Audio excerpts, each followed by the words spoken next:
కొంతమందికి దేవుడు ప్రేమించి కొన్ని ఆధిక్యతలు ఇస్తాడండి. ఇస్కరియోతు యూదాను దేవుడు ప్రేమించి అపోస్తలత్వాన్ని ఇచ్చాడు, పరిచర్య ఇచ్చాడు. ఎందుకు పోగొట్టుకున్నాడు? ఆధ్యాత్మికతలో తప్పిపోయి, భక్తిలో తప్పిపోయి, సమర్పణలో తప్పిపోయి, దేవునితో చేసుకున్న తీర్మానాలలో నిబంధనలో తప్పిపోయి టోటల్గా పోగొట్టుకున్నాడు.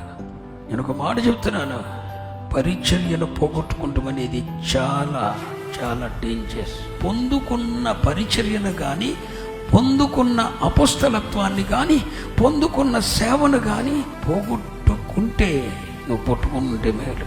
దేవుడు నిన్ను ఎందుకు ప్రేమించాడు? పరిశుద్ధులకు పరిచర్య చేసే ఒక అవకాశాన్ని నీ లైఫ్లో ఇచ్చాడు దేవుడు.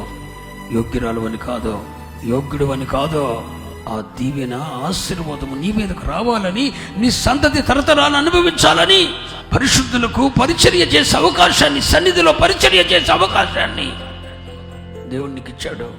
నీకిచ్చిన పరిచర్యను పోగొట్టుకున్నావే అనుకో, నువ్వు పుట్టుకున్నుంటే మేలు. అదే పరిచర్యను కావచ్చు.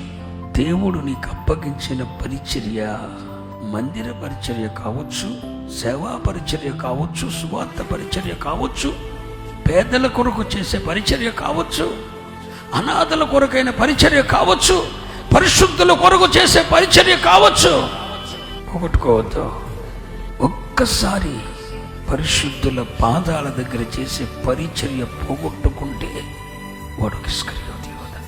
సన్నిధిలో చేసే పరిచర్యను పోగొట్టుకుంటే వాడు ఇస్కరియోతు యోధా.